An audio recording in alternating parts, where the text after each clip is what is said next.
À l'époque précédant l'émergence du mal, bien avant que l'humanité ne foule la terre, les cieux étaient empreints d'une splendeur sereine. Dans ce monde idéal, chaque ange rayonnait d'une lumière éthérée, manifestant une profonde vénération envers son Créateur. Au sein de cette multitude angélique, Lucifer se distinguait, incarnation de la perfection, de la sagesse et de la beauté.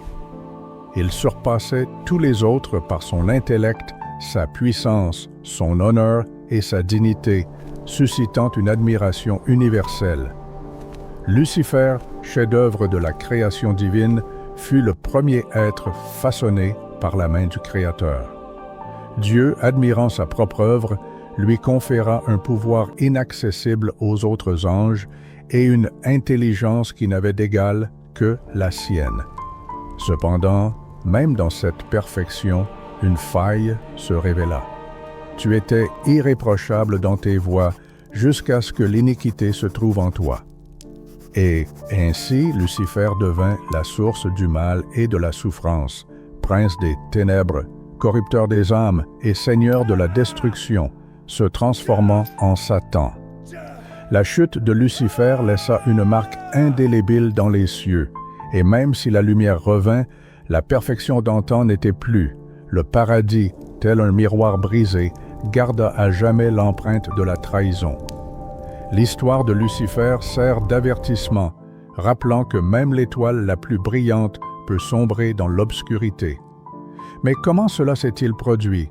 Qu'est-ce qui a transformé l'océan de paix en germe du mal? Aujourd'hui, je vais vous raconter et vous montrer l'histoire complète de Lucifer. Les cieux, avant la tragédie, étaient une demeure où Lucifer fut créé comme un être doté d'une mesure de perfection. Tu étais un chérubin protecteur, aux ailes déployées. Je t'avais établi sur la sainte montagne de Dieu. Tu marchais au milieu des pierres étincelantes. Les cieux sont un royaume d'ordre absolu, une hiérarchie divine où chaque ange a sa mission et sa destinée. Au sommet de cette hiérarchie se trouvent les séraphins, brûlant d'amour et de pureté, chantant sans cesse. Saint, Saint, Saint est l'Éternel des armées. Derrière les séraphins viennent les chérubins, gardiens de la sagesse divine et protecteurs des mystères de l'univers, repoussant toute ombre d'impureté. Plus proche de la terre se trouvent les archanges et les anges. Les archanges, tels que Michel et Gabriel, sont les messagers d'événements cruciaux, des guerriers porteurs du message divin. Les anges, quant à eux, les plus proches de l'humanité, sont les gardiens des âmes, nous accompagnant sur notre chemin terrestre, nous protégeant du mal. Dans cet ordre impeccable, Dieu créa quelque chose d'exceptionnel. Lucifer, l'étoile du matin, le sceau de la perfection, plein de sagesse et parfait en beauté. Lucifer n'était pas seulement beau, il était un leader, une étoile guide, suivie inconditionnellement par des légions d'anges. Son charisme exerçait une attraction magnétique et sa présence inspirait un profond respect et une dévotion inébranlable. Il marchait parmi les anges avec une grâce et une majesté incomparables. Les séraphins et les chérubins écoutaient chacune de ses paroles avec un souffle coupé, et même Michel, le célèbre guerrier céleste, ne pouvait s'empêcher d'admirer sa sagesse et sa perspicacité. Lucifer organisait avec art les chœurs célestes, dirigeant les louanges et les hymnes au Créateur avec une ferveur ardente et une passion illimitée. Sa voix résonnait comme une flamme brillante perçant l'obscurité de la nuit, tel un phare lumineux guidant les chants et les prières. Initialement, Dieu ne créa pas le mal, mais quelque chose de véritablement parfait et irréprochable. Cependant, Lucifer, aveuglé par le reflet de sa propre splendeur, permit à l'orgueil et à une vanité excessive de prendre racine dans son cœur.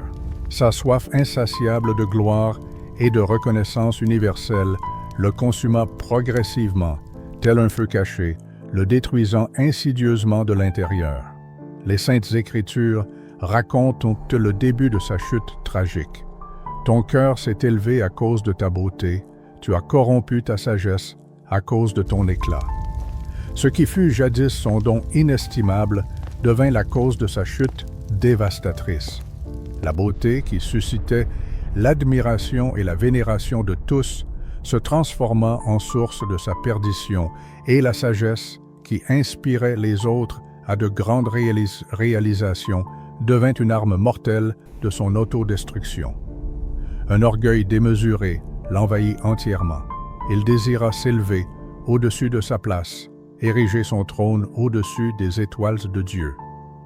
Au fond de son cœur, il déclara audacieusement: « Je monterai au ciel, j'élèverai mon trône au-dessus des étoiles de Dieu. » Et au même instant, les cieux tremblèrent d'horreur. Une révolte furieuse éclata et le monde se brisa en morceaux comme un verre fragile, incapable de supporter le poids du péché. Jésus lui-même témoigna d'une manière glaçante: « Je voyais Satan tomber du ciel comme un éclair. » En un clin d'œil, Lucifer fut précipité dans l'abîme insondable, chassé de la lumière qui était autrefois sa demeure. Son ancienne gloire s'estompa et sa magnificence fut à jamais ensevelie dans les ténèbres. L'étoile du matin fut abattue et le brillant luminaire céleste s'éteignit irrévocablement. Mais comment cela a-t-il pu arriver? Comment Lucifer, qui occupe une place si importante dans les Saintes Écritures et possède une influence aussi colossale, est-il si rarement mentionné dans les textes sacrés? Avant de discuter de la grande révolte céleste de Lucifer, il est nécessaire de comprendre ce paradoxe. Dans les Écritures, le caractère de Lucifer est enveloppé d'un voile de mystère et reste une énigme. Il n'en est parlé que par bribes, de manière fragmentaire. La Bible mentionne son histoire dans des passages épars, rédigés en langage symbolique. Ainsi, ce récit n'est pas seulement basé sur la Bible, mais aussi sur des sources additionnelles, incluant les textes de saint Augustin où Lucifer incarne le désir irrépressible de s'élever au-dessus de son Créateur. Augustin souligne que Lucifer, aveuglé par sa propre lumière, chercha à s'égaler à Dieu et fut pour cela banni, offrant ainsi une leçon éternelle. Maintenant, examinons attentivement comment l'âme de Lucifer commença à se corrompre, comment commença son inexorable descente dans les ténèbres. Tout commença par une étincelle à peine perceptible d'une pensée fugace. Lucifer commença à se demander: « Et si ma lumière pouvait briller encore plus fort?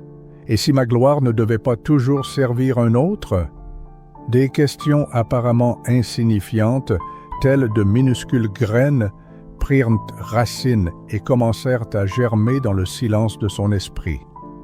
Il commença à s'imaginer au sommet, siégeant sur un trône et recevant des louanges universelles, et à chaque obligation qu'il accomplissait, cette voix intérieure devenait plus forte et plus assurée. Pendant ce temps, les cieux continuaient de baigner dans une harmonie parfaite, bien qu'en Lucifer même, des changements de plus en plus notables se produisaient chaque jour, le rendant de plus en plus distant de son entourage. Les anges commencèrent à remarquer des altérations dans son comportement. Il devenait de plus en plus renfermé et énigmatique. Un jour, l'archange Gabriel s'approcha de lui et lui dit: « Lucifer, mon frère, quel fardeau pèse sur ton cœur? Ta lumière devient quelque peu inquiète. » Lucifer le regarda et répondit: « Il y a des choses que même toi et moi ne sommes pas destinés à comprendre, cher Gabriel. » Gabriel ressentit un frisson et une inquiétude inexplicables, mais Lucifer détourna le regard, évitant tout autre mot qui aurait pu révéler la tempête grandissante en lui. Jour après jour, Lucifer négligeait de plus en plus ses devoirs directs. Sa voix, qui était autrefois le chef de chœur céleste, était désormais silencieuse. Les autres anges ressentaient son absence, comme si une étoile brillante avait disparu du firmament. Aux assemblées, où il était toujours le premier, Il assistait désormais sans enthousiasme, jetant des regards vers le haut avec un mélange d'orgueil et de ressentiment. Les cieux avaient des règles claires et précises, mais il n'y avait pas de chaîne. Dieu avait accordé à chaque ange la liberté d'aimer et de servir dans sa perfection. Il possédait également le don inestimable du libre arbitre. Et ainsi, tandis que Lucifer luttait entre sa lumière et l'ombre menaçante, les anges autour de lui commencèrent à ressentir une étrange tension, causée par son choix intérieur.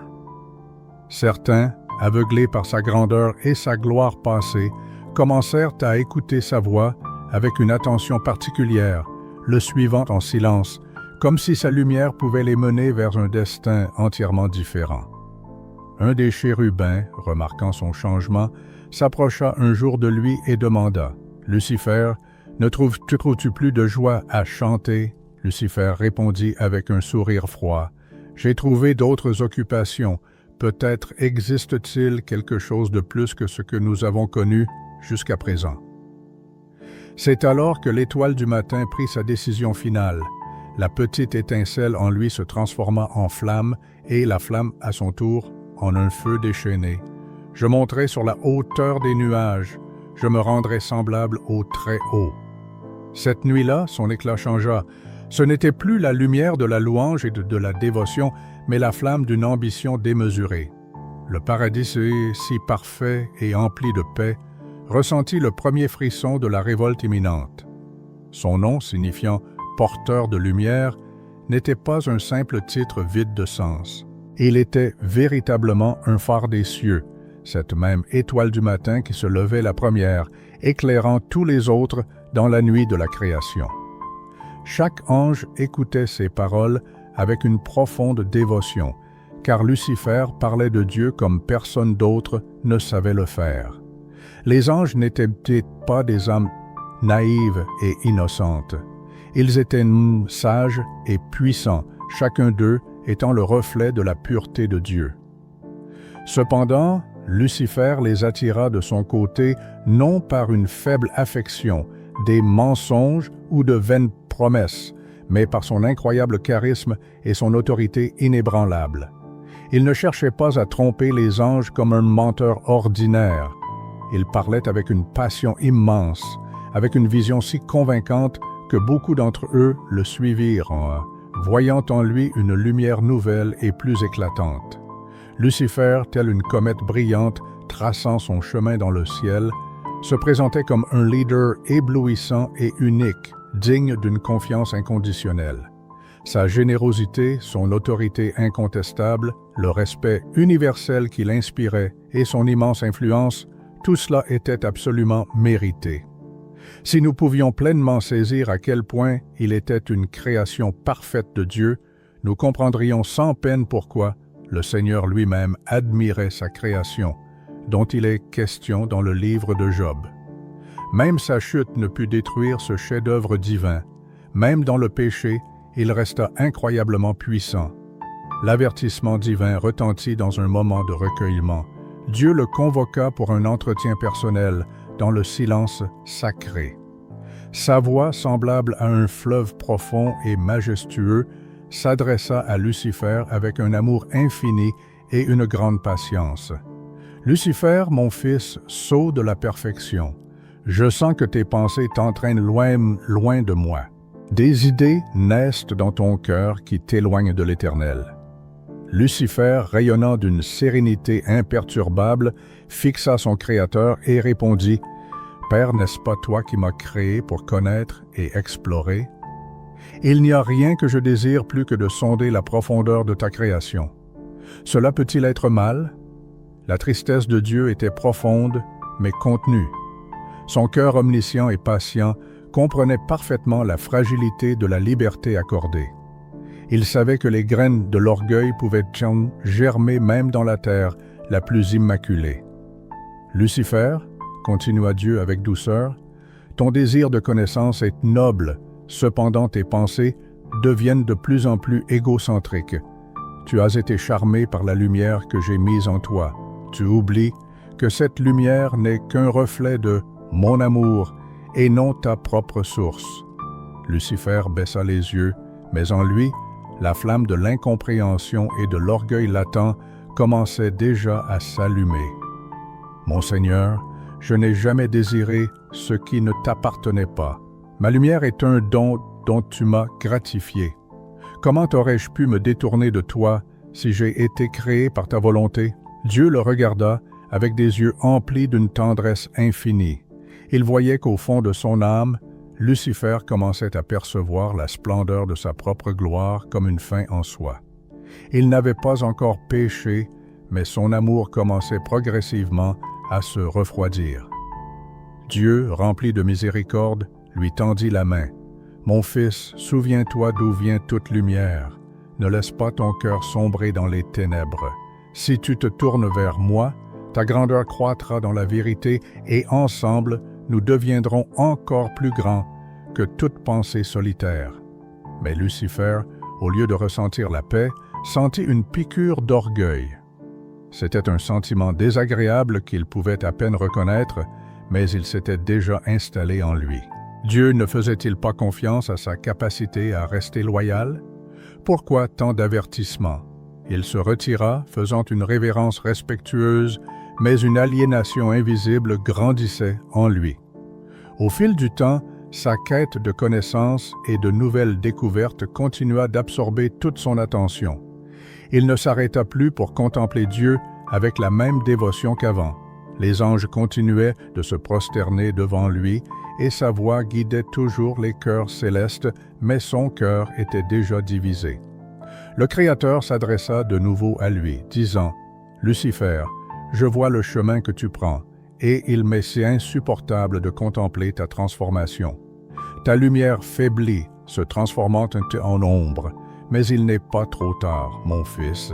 Si tu reviens à moi, l'amour en toi renaîtra et s'épanouira avec une force nouvelle. » Cependant, cette fois, Lucifer resta sourd aux supplications. Son cœur endurci ne désirait que l'autosatisfaction et la gloire personnelle. Au fond de lui, il commença à trouver des justifications à ses pensées, se demandant « Ne suis-je pas digne de plus?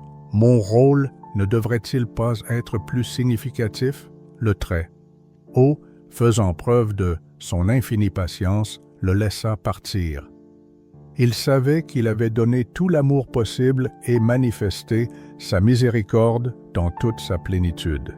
« Je ne me détournerai pas de toi », fut le dernier avertissement, « mais tu es libre de choisir ton chemin. » Le Seigneur offrit à Lucifer une seconde chance. La tristesse du Créateur était incommensurable, ancienne et déchirante. Il prévoyait la perte de sa plus belle création. Sa miséricorde n'avait pas de limite, mais le choix de Lucifer devait être respecté, même si ce choix menait à la chute. « Je l'aimerai », pensa le Créateur, en voyant Lucifer s'éloigner. Il semblait que tous les cieux retenaient leur souffle. Bientôt, une grande révélation allait avoir lieu, une épreuve pour chaque créature céleste, et particulièrement pour Lucifer. Dans sa sagesse infinie, le Seigneur retarda ce moment. Il souhaitait donner à Lucifer le temps de se préparer, de cultiver l'humilité et de renforcer la loyauté dans son cœur. Il s'adressa à lui d'une voix pleine d'amour et de sollicitude. « Mon fils, dit-il tendrement, une grande révélation approche, et quand elle viendra, le vent sera fort, et la tension dans ton cœur sera comme une tempête déchirant les cieux. Tu dois te préparer, te fortifier dans l'obéissance, car l'épreuve sera vraiment grande. » Lucifer écouta attentivement. Il s'agenouilla devant le Seigneur, le regardant avec dévotion, et sa voix, basse mais ferme, résonna du fond de son être. « Père, quelle que soit cette épreuve, je m'efforce d'obéir à tes commandements. Je ne peux promettre d'être impeccablement fidèle, mais je jure que mon désir est de t'être dévoué. Mon cœur brûle encore de ton amour. » La sincérité résonnait dans ces mots.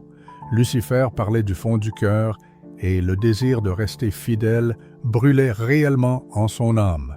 Cependant, au même moment, dans un coin secret de son esprit, la graine de l'orgueil germait. Il se sentait spécial, unique parmi tous les anges. « Ne suis-je pas le plus brillant de tous ?» lui vint à l'esprit. Dans sa grande patience, le Créateur lui accorda une autre opportunité. Il retarda de nouveau la révélation, accordant à Lucifer plus de temps et d'espace pour se rapprocher, pour trouver l'humilité dans son âme. « Lucifer, cette épreuve sera difficile. Même quand il te semblera que le vent te renverse, tu dois te souvenir de ton origine, de ta véritable essence. Tu dois te souvenir que toute lumière vient de moi, lui intima le Seigneur. » La tentation de Lucifer peut être comparée à l'histoire d'Adam et Ève dans le Jardin d'Éden, ce paradis terrestre qui était le reflet de l'harmonie céleste. Dieu leur donna tout, un lieu plein de paix et d'amour. Mais au milieu de ce jardin se trouvait l'arbre de la connaissance du bien et du mal, qui était un rappel de leur liberté, de leur capacité à faire des choix.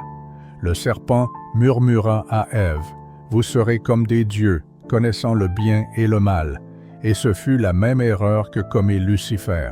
Dans ce murmure naquit le désir d'être quelque chose de plus, de ne pas dépendre entièrement de Dieu.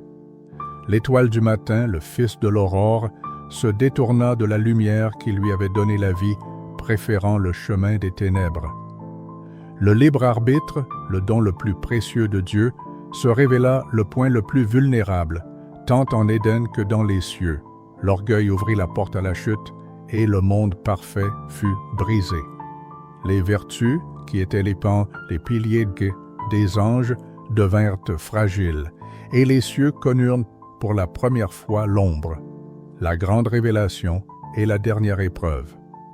Dieu, dans sa patience infinie, reportait sans cesse le moment de l'épreuve, disant à Lucifer au plus profond de son cœur, « Mon fils, répétait-il, le temps de la révélation approche, tu dois te préparer. » C'était un avertissement paternel, un message d'amour, un appel à l'humilité.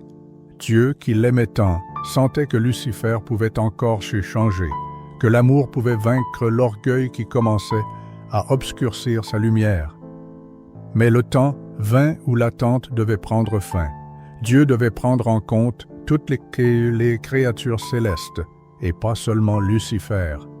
Tous les cieux ressentaient la tension dans l'air, une profonde attente qui saisissait chaque ange.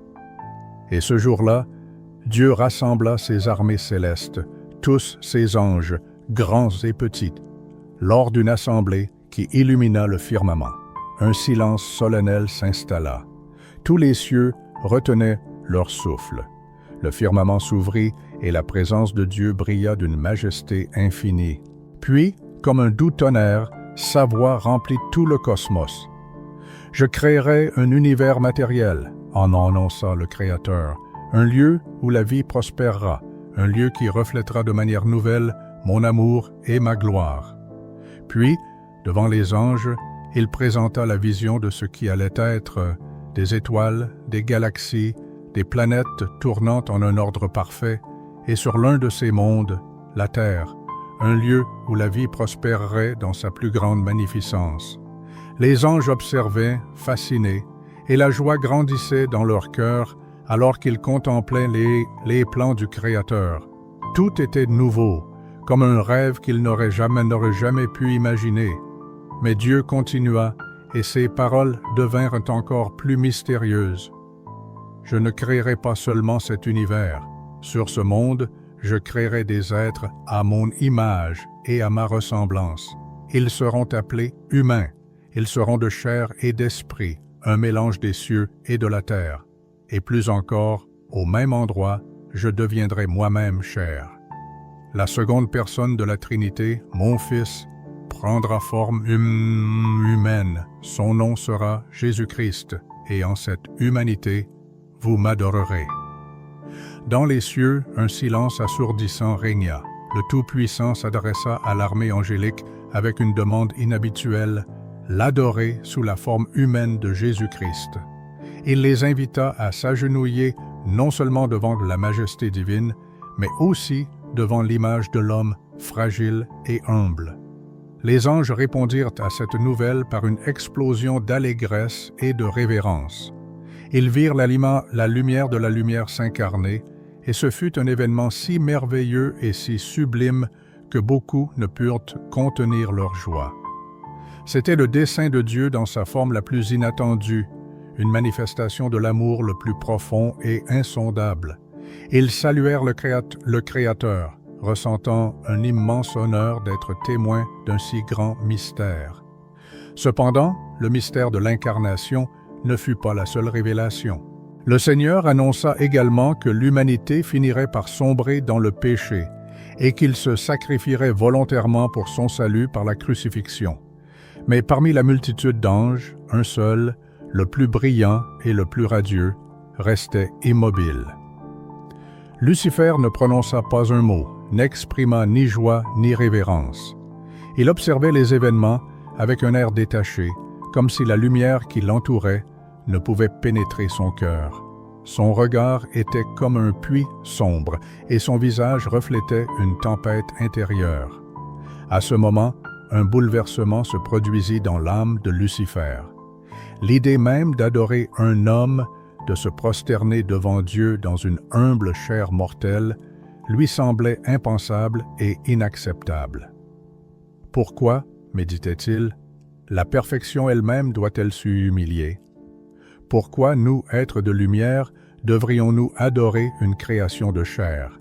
Il apprit que Dieu avait l'intention de créer des humains qui finiraient par sombrer dans le péché, et, le sachant, il se sacrifierait quand même pour eux.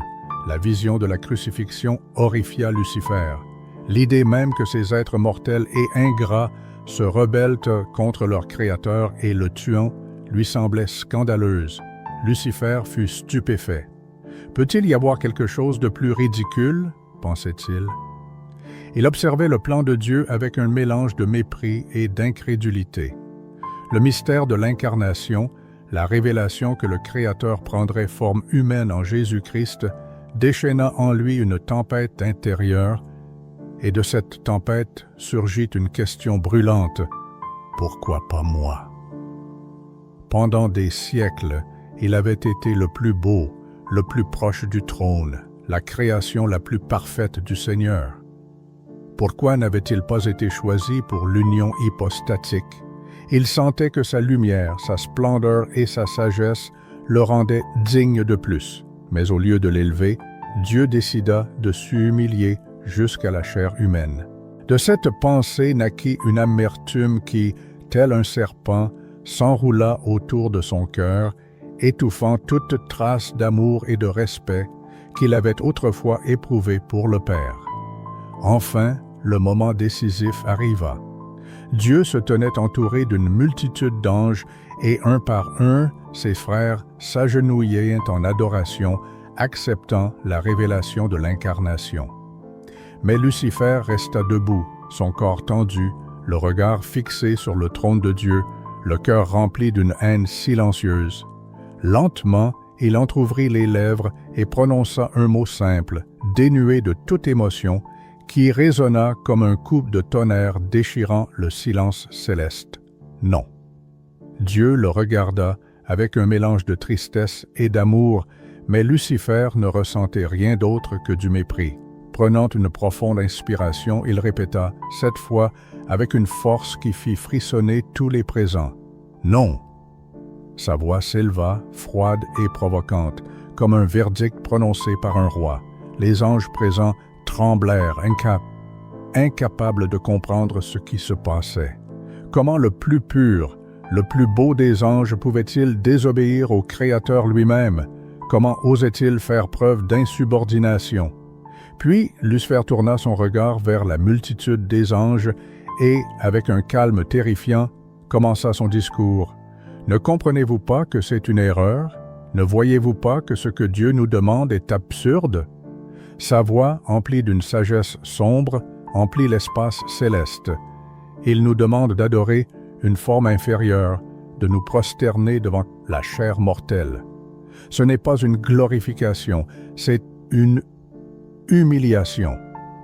Chaque mot, imprégné d'intelligence et de conviction, pénétrait le cœur des anges, engendrant des doutes et brisant la paix qui régnait auparavant dans leurs âmes. « Dieu nous demande l'impossible », continua-t-il avec une passion glaciale. « Nous ne devons pas accepter cette absurdité. C'est Dieu qui se trompe. Il s'est égaré.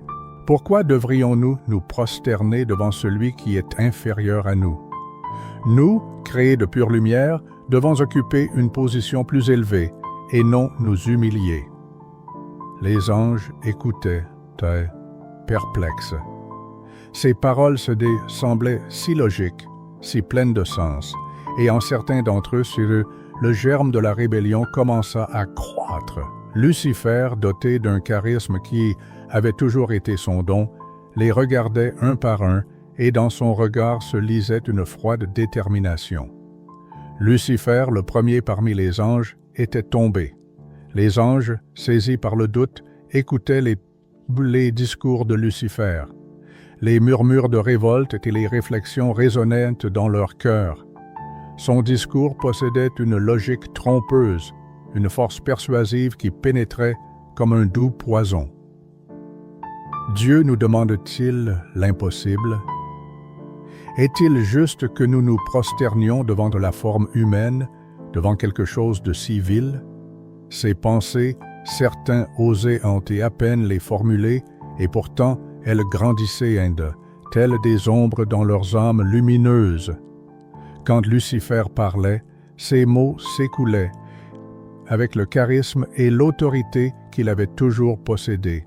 Il était impossible de ne pas l'écouter. Son discours était ferme, direct, et chaque phrase résonnait d'un mélange de sagesse et de défi. Mais soudain, au milieu de son discours, une voix retentit, dont la force ébranla tous les cieux, un cri plein de conviction et de simplicité. « Qui est-ce comme Dieu ?» L'intervention de l'archange Michel. La voix appartenait à Michel, l'archange, un être d'un rang moins élevé, mais dont la pureté brillait d'une force extraordinaire.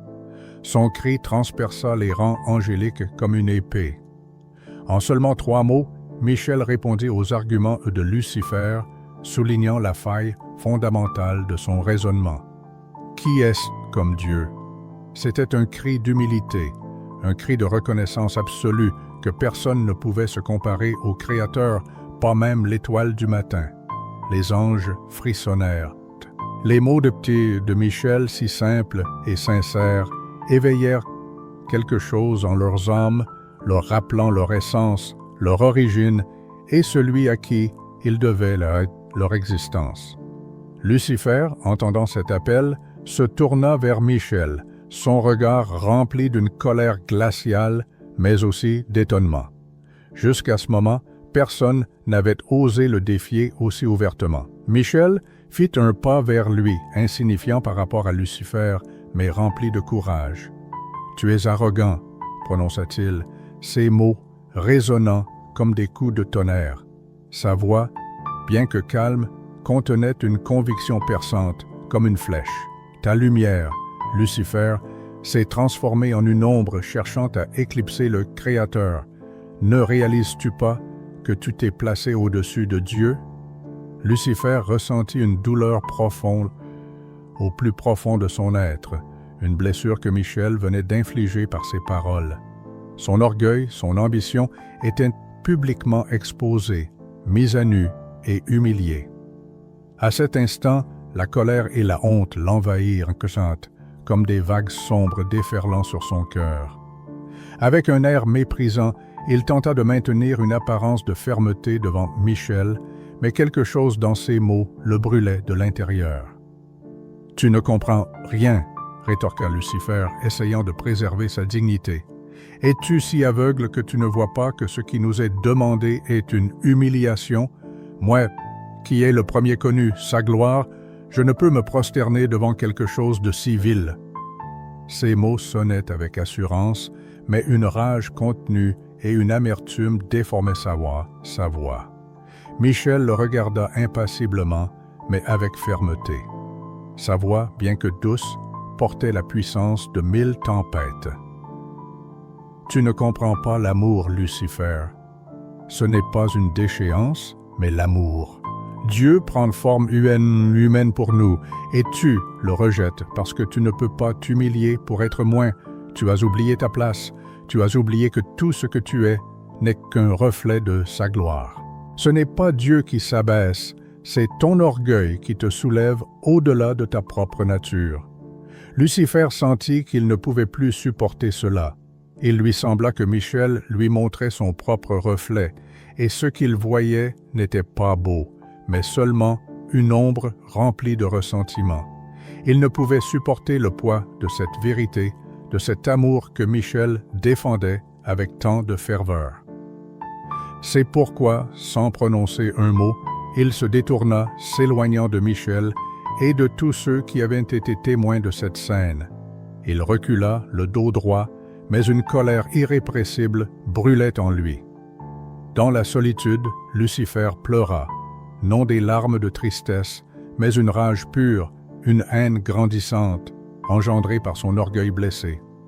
Comment Michel avait-il osé? Comment avait-il pu le défier, lui, le plus radieux de tous? Et pourtant, au plus profond de lui, une voix faible lui rappelait que Michel avait raison, et cette vérité le tourmentait plus que tout. Le début de la grande révolte. « Ne voyez-vous pas que le Très-Haut nous demande l'impossible » dit-il d'une voix basse, mais pleine d'une inébranlable assurance. Il nous appelle à renoncer à notre essence même, à nous prosterner devant une forme de vie inférieure. Pourquoi nous, être créés de pure lumière, devrions-nous nous humilier devant celui qui est fait de poussière terrestre? Devons-nous honorer un Dieu crucifié? Nous, création brillante, devons-nous nous incliner devant ce corps supplicié, ensanglanté et blessé, subissant des tourments insupportables? De plus en plus d'anges firent écho. Lucifer dit la vérité. Le Seigneur ne peut pas nous demander des actes qui contredisent la logique même des choses. Le doute s'insinua dans leur cœur. Et si le Seigneur n'était pas le vrai Dieu? Et s'il n'était que le plus puissant des anges? Et s'il n'était qu'un Lucifer plus grand? D'une manière ou d'une autre, les graines du doute furent semées dans l'esprit de nombreuses créatures angéliques. Son regard, perçant et brûlant, transperçait les âmes de ses frères, et beaucoup ressentaient la puissante vérité contenue dans ses paroles. Lucifer n'appelait pas à la haine et n'incitait pas à la violence. Il parlait du sentiment de leur propre dignité, de la grandeur de leur existence et du droit inaliénable de la préserver. Lucifer savait comment atteindre leur cœur. Il parlait de liberté, d'indépendance, de la possibilité de devenir quelque chose de plus qu'il n'était auparavant. Il leur promettait des cieux où ils n'auraient à se prosterner devant personne, un lieu où leur propre talent et leur lumière seraient reconnus sans nécessité de soumission. Le Très-Haut nous a dotés du libre arbitre, disait-il. Alors pourquoi ne pas utiliser ce don? Pourquoi ne pas devenir ce que nous sommes vraiment? À chaque rassemblement, son armée s'agrandissait. Il n'était pas suivi par les anges les plus humbles, mais par les plus beaux, les plus sages, ceux en qui le Seigneur avait investi une grande force et une beauté éthérée. Lucifer les choisissait méticuleusement, recherchant ceux qui, comme lui, aspiraient à quelque chose de plus. Les créatures les plus brillantes des cieux, autrefois considérées comme les joyaux de la création, commencèrent à former une armée de rebelles. C'étaient des êtres d'une telle perfection qu'ils éclipsaient toute autre lumière. Et maintenant, cette lumière commençait à s'estomper sous le voile des ténèbres menaçantes. Lors d'une de ces assemblées, Lucifer se présenta devant eux avec une autorité imposante. « Nous sommes l'avenir », proclama-t-il, et sa voix résonna comme un coup de tonnerre. « Nous sommes la lumière qui refuse de s'incliner. Nous ne permettrons pas que notre essence s'estompe dans l'ombre d'une forme inférieure. Si le Seigneur ne nous accorde pas la place que nous méritons, nous la conquérons nous-mêmes. » Ces paroles brûlaient d'une telle fureur que chaque ange présent ressentit un frisson au plus profond de son âme. Il parlait avec une telle certitude inébranlable qu'il les fit douter de tout ce qu'ils avaient jamais connu. Ainsi, sous sa direction, l'armée de Lucifer commença à prendre forme. Chacun de ses partisans était comme une étoile déchue, dont la beauté s'était transformée en arme de révolte. Les anges, qui avaient autrefois été les plus fidèles, les plus respectés et les plus aimés, se rebellèrent désormais, formant la première armée de l'histoire des cieux. Dans leur cœur brûlait l'ambition, l'orgueil et la promesse d'une liberté qui n'était en réalité qu'une chaîne forgée par leur propre vanité.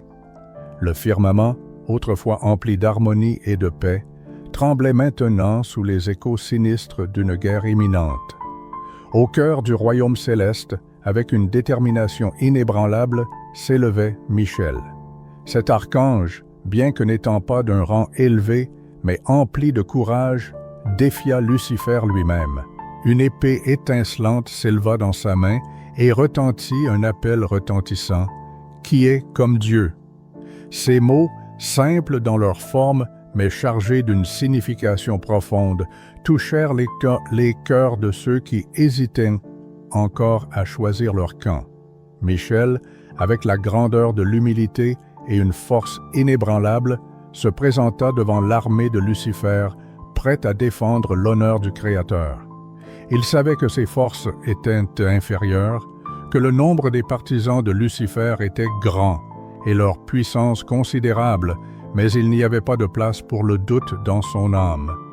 La foi lui servait de bouclier fiable et la dévotion d'arme tranchante.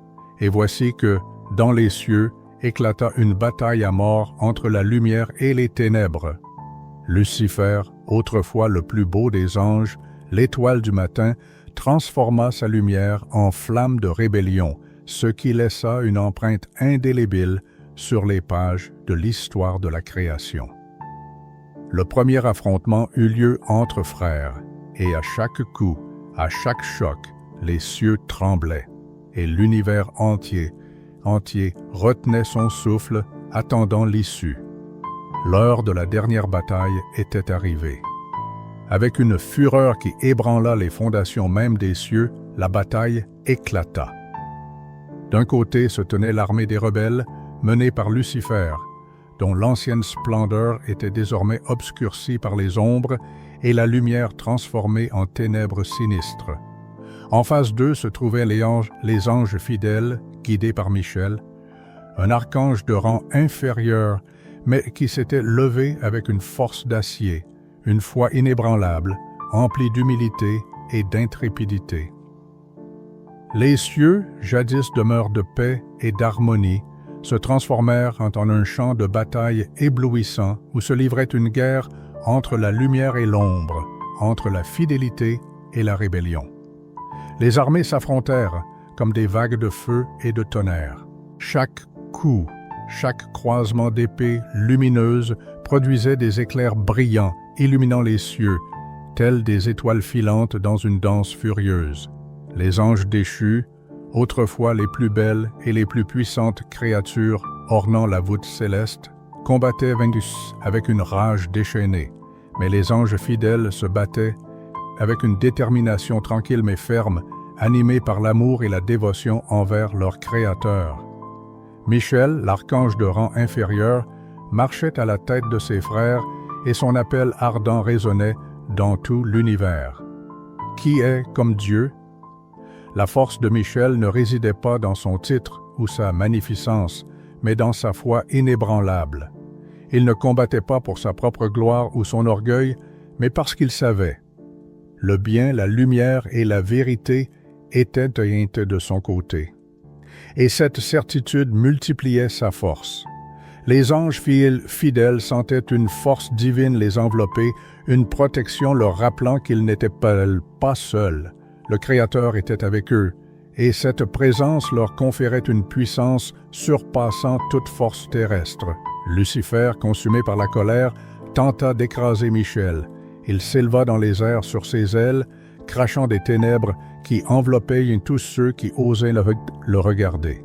« J'étais le premier, je suis la vraie lumière », cria-t-il, mais ces mots sonnaient creux, comme un écho sinistre de ce qu'il avait été autrefois. La lumière en lui s'était transformée en une ombre déformée, et sa force, bien que redoutable, ne pouvait éclipser la vérité que Michel portait comme une flamme pure. La bataille fut féroce, et les sphères divines, elles-mêmes, se sentaient blessées. Les anges, ne participant pas directement au combat, observaient avec respect et amertume, ressentant le poids de la rébellion dans leur cœur.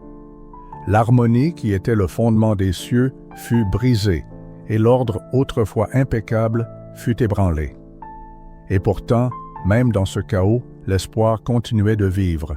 La dévotion des anges fidèles et leur amour illimité pour le Créateur se manifestaient dans chacune de leurs actions, dans chaque pas dirigé contre Lucifer et ses acolytes.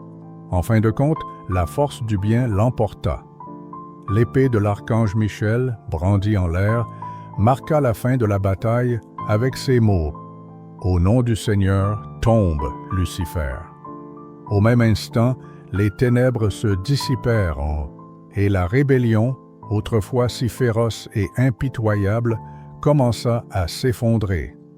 Les anges déchus, qui constituaient un tiers de l'armée céleste, furent expulsés et précipités, tels des étoiles tombant du firmament. Lucifer se transforma en Satan, et tous ceux qui partageaient son ambition furent jetés dans l'abîme. Un silence solennel enveloppa les cieux, un calme rempli de tristesse pour la perte irréparable. La guerre avait laissé de profondes cicatrices, une blessure au paradis que seul un amour omnipotent et le temps pouvaient guérir. Les anges fidèles ressentaient le poids de la bataille sur leurs âmes, mais ils savaient que la lumière avait triomphé. La vérité, la foi et l'espérance, ces vertus inébranlables, avaient remporté cette victoire. Les sphères divines ressentirent de nouveau l'immuable vérité. Le bien triomphe toujours du mal, non par la force ou la violence, mais parce que le bien est l'essence même du Créateur, une lumière qu'aucune obscurité ne peut éclipser. L'arrogance, la haine et l'ambition démesurée peuvent être puissantes dans leur fureur, mais elles ne sont que des ombres éphémères comparées à la pureté de l'amour et de la dévotion. La bataille était terminée, et les cieux, bien que meurtris, retrouvèrent la paix. La foi de l'archange Michel, l'humilité résonnant dans ces mots. Qui est comme Dieu résonne désormais dans tout l'univers, comme une vérité inébranlable et éternelle, un rappel que la grandeur du Seigneur est illimitée et que rien, pas même la lumière la plus brillante, ne peut éclipser son amour. Après la bataille finale, les cieux s'ouvrirent pour bannir à jamais les rebelles. Lucifer, autrefois appelé l'étoile du matin, fut, avec ses acolytes déchus, chassé loin de la lumière, précipité dans l'abîme des ténèbres et de la désolation. Au moment de l'expulsion, les cieux eux-mêmes semblèrent trembler. Les anges, d'une beauté et d'une puissance incroyable, ceux dont la lumière pouvait rivaliser avec les étoiles, tombaient comme des météores déchus vers le monde inférieur, une demeure de chaos et d'obscurité, un exil éternel où la magnificence divine ne pouvait être ni vue ni ressentie. Lucifer, transformé en Satan, ressentit le poids de la chute, comme un fer rougi traversant son être. La séparation totale d'avec le Seigneur, de la lumière et du monde céleste, devint une blessure plus profonde que toute punition physique. Le monde souterrain, où il fut confiné avec ses partisans, n'était pas encore l'enfer dans sa conception finale, mais représentait un état de chaos et de solitude spirituelle absolue, un lieu au-delà de la portée de la paix et de la gloire. C'était comme un rêve brisé, un reflet sombre de l'ordre céleste, un royaume entièrement dépourvu de sainteté. Pour Satan, la déchéance marqua la fin de ses aspirations initiales. Cependant, consumé par l'orgueil et une rage insatiable, il reforgea sa haine en un nouvel objectif sinistre. S'il ne pouvait goûter à la gloire divine, il jura de l'éradiquer partout où elle pénétrerait. Dans cet abîme sombre de désespoir, son regard tomba sur la création, sur le monde matériel que le Très-Haut avait promis de révéler. Dans son esprit perverti, une pensée sournoise germa. Puisque le chemin du ciel lui était interdit, il souillerait la création la plus chère de Dieu, l'humanité. L'idée de plonger les hommes, créés à l'image et à la ressemblance de Dieu dans l'abîme des ténèbres, devint pour lui une source de satisfaction amère mais réelle. Les hommes, à son avis, avaient pris sa place légitime au pied du trône de Dieu. L'amour et la bonté avec lesquels ils avaient été créés devinrent la cible de sa haine dévorante. Ses motivations étaient claires. Si ni lui ni ses anges déchus n'étaient destinés à demeurer en présence du Très-Haut, alors les hommes ne devaient-ils pas non plus être dignes de cet honneur. Cette haine et ce ressentiment qui l'animaient se transformèrent en une mission, en un désir profond et dévorant de saper la création divine et de corrompre sa pureté originelle. L'expulsion de Lucifer et de son armée d'anges déchus eut des conséquences directes sur le fragile équilibre entre le bien et le mal dans le monde. À partir de ce moment fatidique, le mal cessa d'être une simple absence de bien pour devenir une force active et bien organisée. Les démons, menés par Satan, commencèrent à chercher des moyens de pénétrer le monde matériel pour corrompre les hommes, éveillant en eux l'orgueil, l'envie et le désespoir, les mêmes vices qui avaient conduit à leur propre chute. Dieu, dans son amour et sa justice infinie, permit cette séparation. L'expulsion ne fut pas seulement une punition, mais un acte de justice divine. Les anges qui s'étaient rebellés contre lui, qui avaient rejeté son amour et sa sainteté, ne pouvaient plus rester en sa présence. L'amour de Dieu demeurait inchangé, mais sa justice exigeait le respect de l'équilibre. Ceux qui s'étaient volontairement détournés de la lumière ne pouvaient plus jouir de sa chaleur. Dans cet acte se manifesta pleinement l'équilibre parfait entre l'amour et la justice de Dieu. La justice exigeait impérativement la séparation, mais l'amour continuait d'accorder aux déchus la liberté d'exister, même dans les ténèbres qu'ils avaient eux-mêmes choisies. L'histoire de Lucifer, désormais connu sous le nom de Satan, ne s'achève pas avec son expulsion, mais se projette au contraire dans les relations entre le bien et le mal dans le monde moderne. Sa chute, sa haine insatiable, son désir de corrompre l'humanité continuent de vivre dans chaque tentation, dans chaque bataille spirituelle à laquelle les hommes sont confrontés. Le mal cherche à pénétrer le cœur humain, à empiéter sur sa liberté, à pervertir son aspiration à la grandeur, mais cette influence est limitée et le bien, venant de Dieu, a toujours le dernier mot. La bataille entre le bien et le mal, né dans les cieux, se poursuit sur la terre, dans le cœur de chaque homme. Satan et ses acolytes aspirent à éclipser la lumière qui habite chaque âme, mais la grâce, l'amour et la justice de Dieu sont toujours là, rappelant que, bien que le mal puisse être bruyant et provocateur, le bien finira par triompher. La chute de Lucifer a marqué le début d'un conflit éternel, servant de rappel que le bien, la lumière et l'amour divin sont invincibles.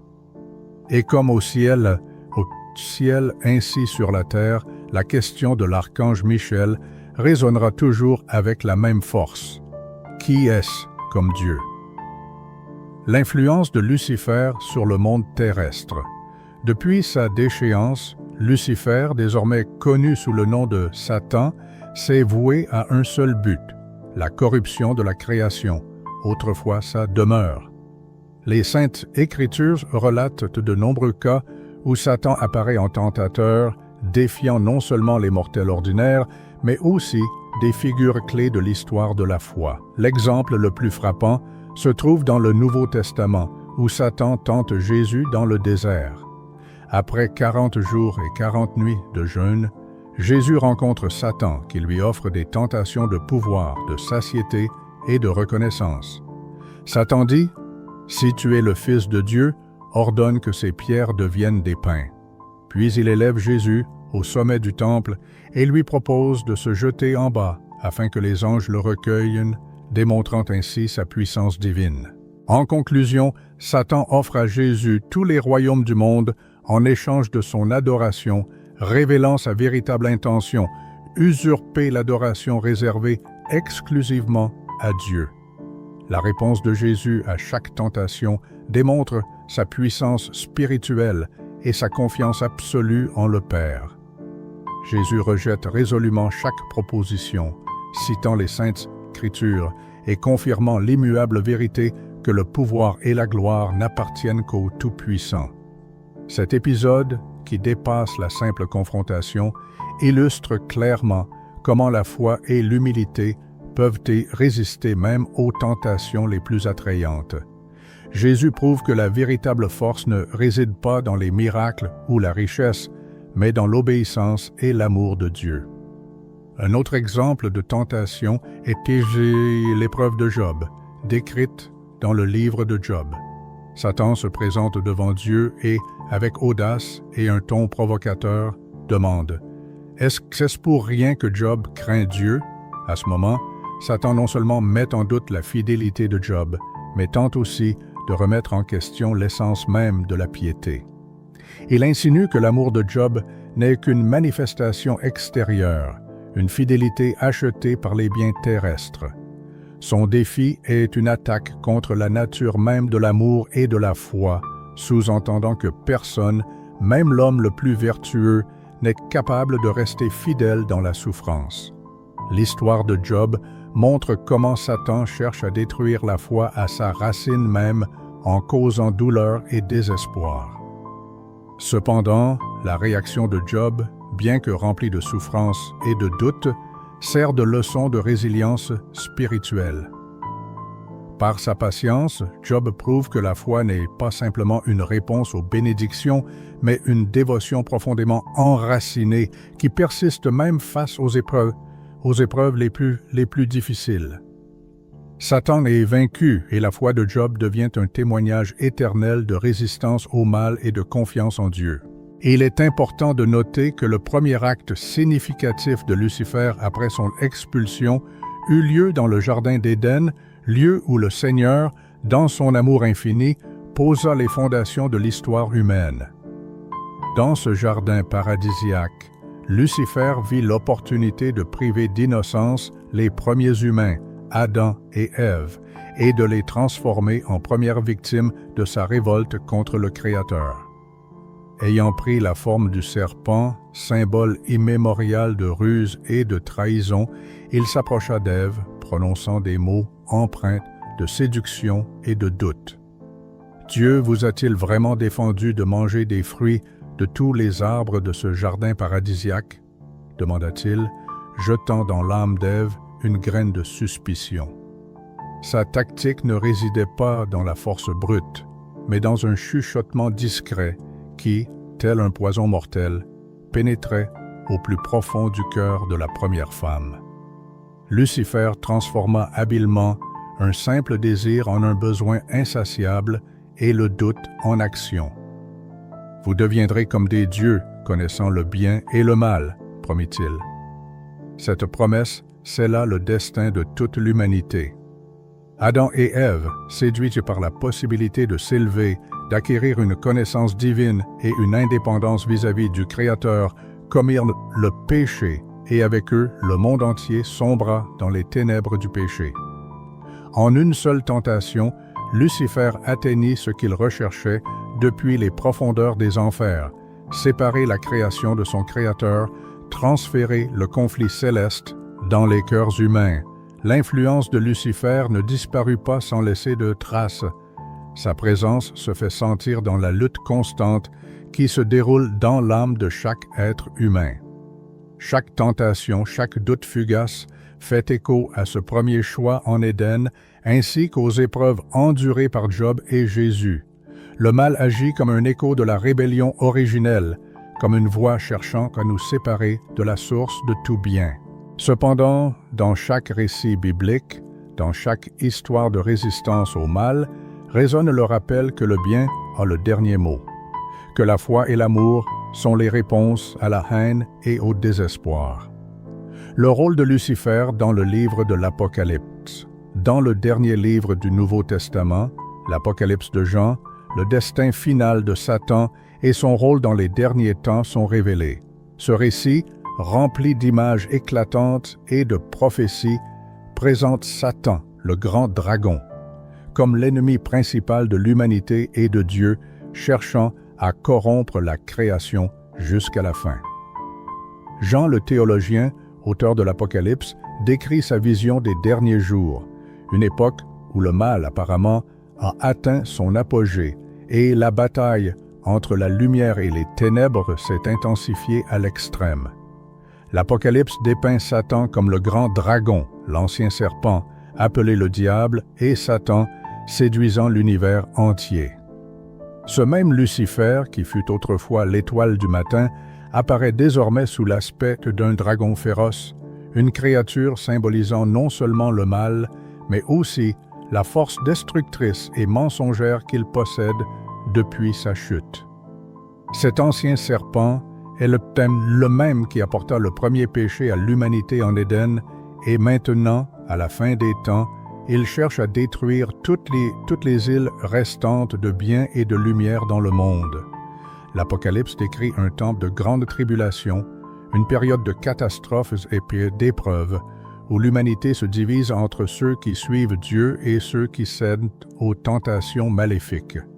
Dans ce récit, Satan apparaît comme le grand trompeur, un être qui, depuis le début, a cherché à séparer l'humanité de Dieu. Dans les derniers jours, il intensifie ses efforts, utilisant tous les moyens disponibles pour accomplir sa mission de corruption et de destruction. Il se présente comme l'accusateur de nos frères et sœurs, essayant sans relâche de séduire les croyants, semant le doute, les tentations et le désespoir. Dans la vision prophétique de Jean le théologien se déroule le tableau de la confrontation finale de Satan et de l'archange Michel à la tête de l'armée céleste. Cette grandiose bataille fait écho au conflit ancien né dans les sphères célestes lorsque l'étoile du matin, se rebellant contre Dieu, fut précipitée des cieux. Et voici qu'à l'approche du paroxysme des temps, cette confrontation atteint son apogée, sa phase la plus acharnée. L'Apocalypse présente Satan comme l'inspirateur de la bête monstrueuse et du faux prophète, ces forces sinistres qui se sont levées sur terre pour semer le chaos et imposer l'idolâtrie. Par l'intermédiaire de ces marionnettes, Satan cherche à établir son propre royaume, défiant directement l'autorité divine. Ce faux royaume, parodie pervertie du royaume de Dieu, n'est rien d'autre qu'une tentative désespérée de Satan d'obtenir l'adoration réservée à Dieu seul, et le couronnement de cette tentative est la corruption totale de la création. Dans cet acte se révèle son ambition secrète, usurper la gloire à laquelle il a toujours aspiré, même par la tromperie et la tyrannie. Le livre de l'Apocalypse se termine par la vision triomphale de la victoire finale du bien sur le mal. Après la grande tribulation et la bataille décisive, Satan est vaincu de manière écrasante et la force du mal est éradiquée pour toujours. Sous une forme symbolique, Satan est enchaîné et jeté dans l'étang de feu, brûlant de soufre. Ce lieu de punition éternelle le prive à jamais de la possibilité d'influencer l'humanité et d'agir sur la création. Cet acte de justice suprême scelle le destin inévitable de Satan et de ses acolytes, l'exil éternel de la présence de la gloire de Dieu. La déchéance de Satan, décrite dans l'Apocalypse, représente le point culminant de la victoire du bien sur le mal. Dieu, dans son amour et sa justice infinie, n'autorise l'existence du mal que jusqu'à une certaine limite, accordant à l'humanité la liberté de choix. Mais à la fin des temps, lorsque tout aura traversé les épreuves et que le choix sera fait, le mal sera définitivement vaincu. Ce terrible destin n'est pas simplement le résultat des actions de Satan, mais aussi la confirmation du pouvoir absolu de Dieu sur toute la création. Dans sa chute finale, Satan se transforme en un symbole de la rébellion ratée, en une lumière éteinte qui, dans son orgueil et sa haine, s'est avérée incapable de surpasser l'amour et la bonté qui donnent vie à tout ce qui existe. La défaite de Satan, décrite dans l'Apocalypse, a une signification profonde pour l'histoire et le destin de l'humanité. Cette prophétie nous rappelle que, bien que le mal puisse parfois sembler tout-puissant, son temps est limité et sa puissance est insignifiante comparée à la force éternelle de Dieu. Le bien triomphe non seulement grâce à la force brute, mais aussi parce qu'il incarne l'essence même de la vérité, de la justice et de l'amour. Cette dernière bataille entre le bien et le mal symbolise la promesse divine de restauration et de rédemption pour ceux qui choisissent la lumière plutôt que les ténèbres. De nos jours, le récit de l'Apocalypse nous rappelle que, bien que Satan continue ses tentatives de corrompre l'humanité, son destin est scellé, son pouvoir est limité et sa rébellion est vouée à l'échec. L'histoire de sa chute et de sa défaite à la fin des temps renforce l'espoir que le bien, aussi durement éprouvé soit-il, l'emportera toujours. La foi, l'espérance et la quête incessante de la vérité, voilà les armes spirituelles qui nous rapprochent de Dieu et nous rappellent que la victoire finale appartient au bien et que la lumière de Dieu brillera pour les siècles des siècles. Amis, merci d'avoir regardé. N'oubliez pas de vous abonner et de liker si notre travail vous a plu.